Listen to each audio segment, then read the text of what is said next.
Hey everyone, I'm just going to take you through how to make the faux shaker card using the gingerbread and peppermint set that for the kit that you have purchased.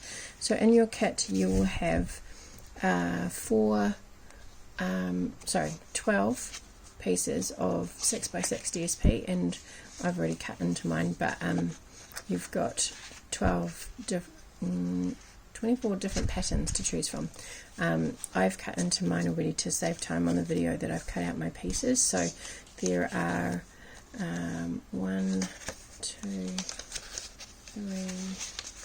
4 sheets that have got 5 sheets that have got large elements on them that I've used as the decoration on the front of my card.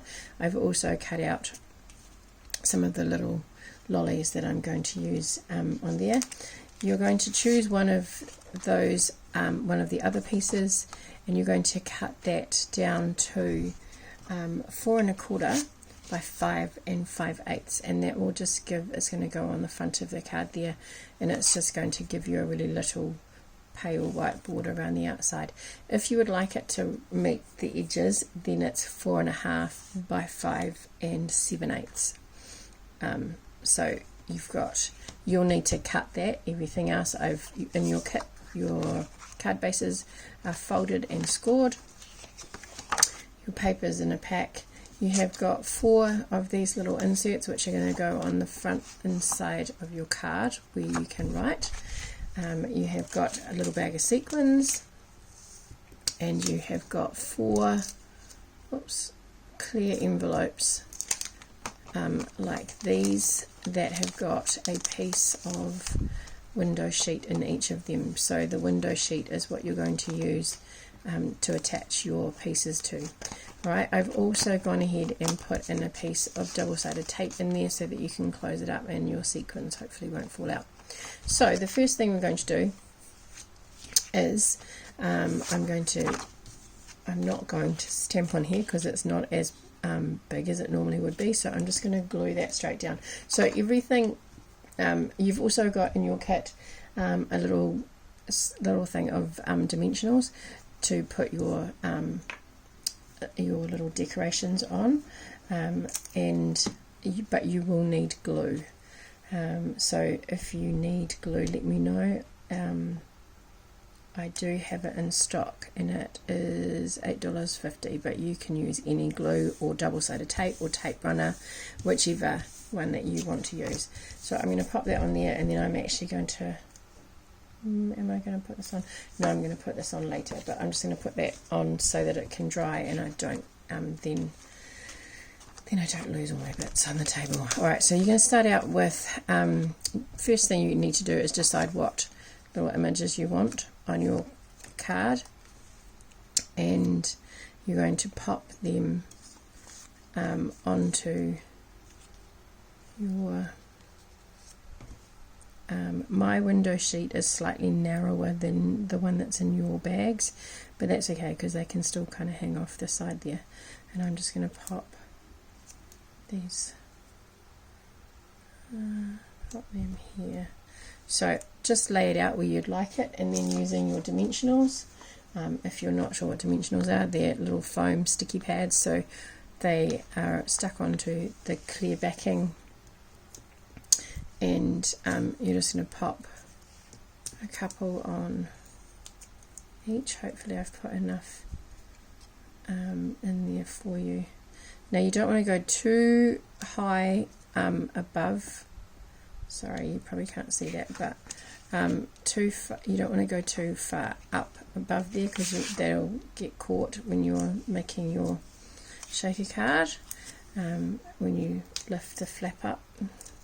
So just a couple of dimensionals here. Now I'm trying to make sure that this video isn't too long because otherwise I won't be able to send it via messenger, which is the easiest way to send it out to people. Okay, I just want to say also a big thank you to everyone who bought kits. I really appreciate you supporting my ideas. I'm glad that you really liked them. I thought it was a super cute card. So I'm going to put all that in there like that. And then, oh, it's there now. Pressed it down too hard. So you've got on the back, you can see there that you've got the clear window sheet, and then you've got those pieces at the back. So what you need to do is you need to pop this back into your plastic envelope. You're going to pop it in, and then while it's still open, you're going to get your sequins. Now you don't need a huge number, so I've put some in a bag. They should be enough to do your 4 cards. Alright, so I've found some bags that I had at home, and this is one of the ginormous ones. So if you pop it upside down so that you can see all the dimensionals, and you just pour some of your shaker bits in there. So, and then you're just going to shake them down to the bottom. Now they are on the back half of the card. Alright, so on the front you can see them through there, but they're actually on that back half, the smooth side of the window sheet. And then we're just going to carefully take off the backing there, and then make sure that all our, oh, that one's come out. Or I stick it down. No, it's stuck. That's alright, I'll pop it in the bag. Some of them are really, like, they're not sticky, but they kind of statically stick to your hands. Now, so I just got some of the air out of that, which wasn't probably the best thing to do. So don't squeeze too much air out, because they need some space to move.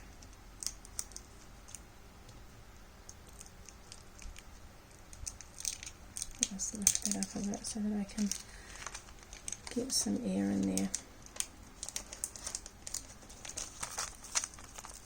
Alright, so we just close that down.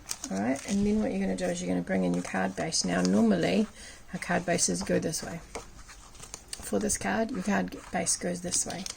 Now it is only a single piece on the back there, so what you're going to do is you're going to put your card down, your envelope down on the front there. Alright, and then you're going to open it and place it down like that. So you're going to get the edge, you could go a little bit higher if you want, but you're going to get, I don't know how well you can see that, but they're tapered off on the corner, so you want to line it up with that bit there on the corner, and then remove the backing, and then just fold that over and stick it into the inside of the card. Alright, so when you turn it over this way, you've got your, don't do what I did and get all the air out of it, because it makes it a little bit harder for it to move. So then what you've got to, so it looks like this. So you've got a fold bit there, and you've got the seal of the envelope on the inside. Then what we're going to do is just pop some, you can use glue on this bit, but I recommend some double-sided tape that goes on the outside there, which I haven't put on for you. Sorry. He's going to get that right up to the top there.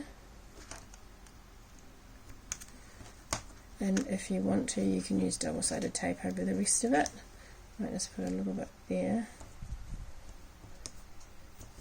But I actually like to use my Tombow glue, which my daughter's used and now is all sticky. So you want this to stick together really nicely, so you want a decent amount of glue, but if you're using glue, don't go too close to the edge, otherwise it oozes out and then it's not very nice. You have to try and move it about. So just take the backing off there. When you're using double-sided tape, a little trick is if you push down on the seal and make sure that it's really tight onto it's really well adhered to the piece that it's stuck to, then you'll be able to get your label off. Alright, so I find the easiest way to do this is to have the card facing away from me. I've got my glue on, and I'm just going to start, stick your fingers, start at the bottom, and I'm just going to use my bone folder, and I'm just going to push down and smooth that. Now, you don't need to use a bone folder. If you've got a ruler or something like that, that'll work as well, but it just helps to get a nice seamless, even pressure, a bit like if you've ever made kids, covered kids books. So when you see that, it moves up and down. Now mine is getting a little bit stuck, but that's okay. So that actually then, what you then need to do is just, once you've got your plastic envelope stuck down, give that a real good crease along the top, and then that will help it stay flat. Right, so it sits like that. I don't know how well you can see that. So it sits up by itself like that. And that's why it's really important to get that fold line there. And then you just have to decorate the inside. So I'm just going to pop this in the front. I suggest that if you are putting a message or a stamp inside here, that you make sure that you line your shapes up so that it's kind of hidden. Otherwise it kind of ruins the surprise. Right, so we're just putting lots of glue on here.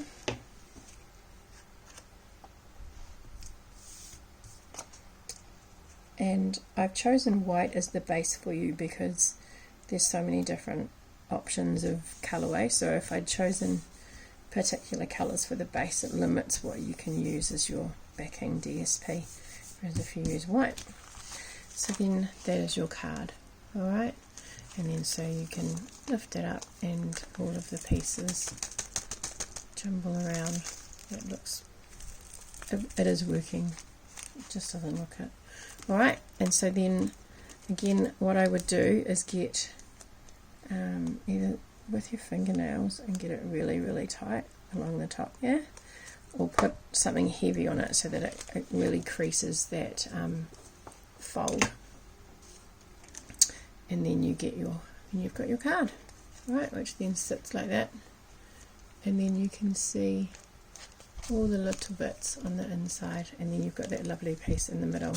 You could also write on the back here if you wanted to put Merry Christmas in here, or whatever greeting you want to put, and then space your pieces around so that you can actually see it inside. That would look nice, and then you can kind of write on the back.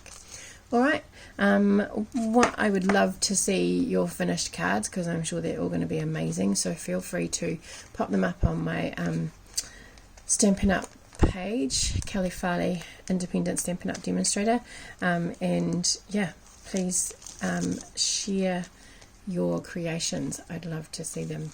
Alright, thanks again for purchasing these kits. I'll get them out to you as soon as I can, and if you're watching this video, it means you've received it and can use it. Alright, thanks very much. Take care. Bye.